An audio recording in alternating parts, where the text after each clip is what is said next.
This is one of my all-time favorite, old-fashioned, learned it from my grandma side dishes. We're gonna do creamed peas. In my heavy saucepan, you can use whatever one you want. I have 4 tablespoons of butter. To the 4 tablespoons of butter, I'm gonna do the same amount of flour. So I have 4 tablespoons of flour. I'm gonna stir this together into a paste, and I'm gonna cook it for a minute or so, because you always wanna cook out that raw flour taste. You don't want that. You don't want that to be the flavor that you get. So we're just gonna kind of stir it around. Don't want it to stick. I've got it on high heat at the moment because I've got it on a smaller burner.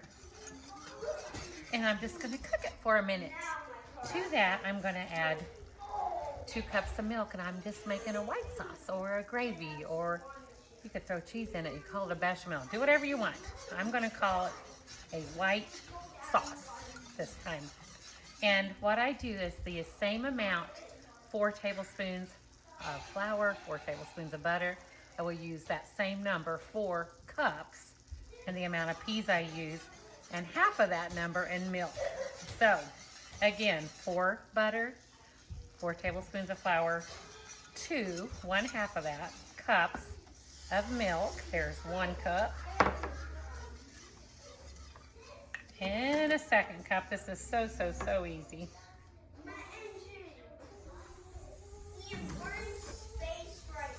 Two cups of milk. Now I'm going to add salt and pepper. You want lots of pepper in this. You know, there's so many things you can add to creamed peas. You can put white pepper so that you don't see those dark spots if you choose.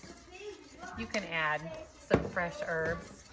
You could do some mint if you chose to. You could do some parsley. I'm not going to. I'm doing the old-fashioned. If you have a little potato left over or a little carrot left over, throw that in here.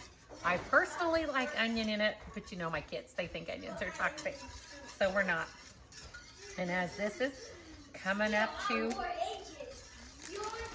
a boil, it will get thick, and then I'm going to put in 4 cups. Each of these bags are 2 cups of frozen peas.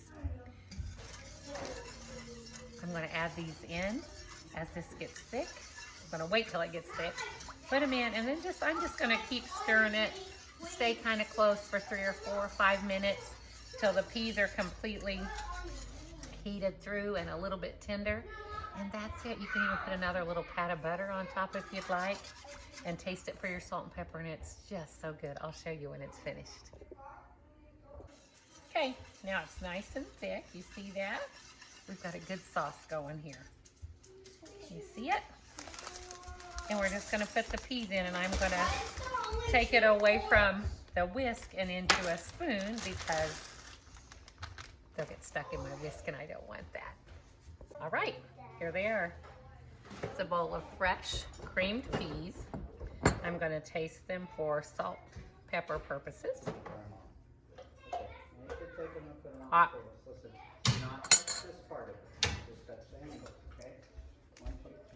That quick. I was back to my grandma's. Those are so good. If you've never made creamed peas, it's so easy. If you're gluten-free, you can use cornstarch and milk instead of the flour roux with butter. It's so good. Do yourself a favor and make you some of these.